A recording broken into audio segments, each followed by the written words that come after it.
Area of the rectangle. Let A is equal to area of the rectangle.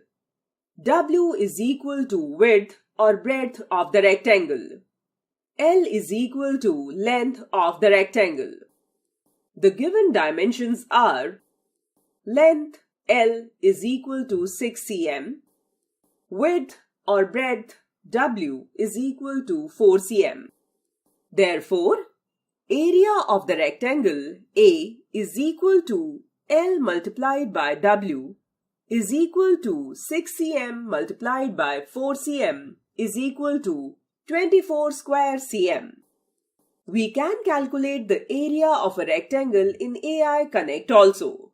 To do so, create a project in AI Connect. In it, create a basic coding activity. Then, do the following coding and click on Run button.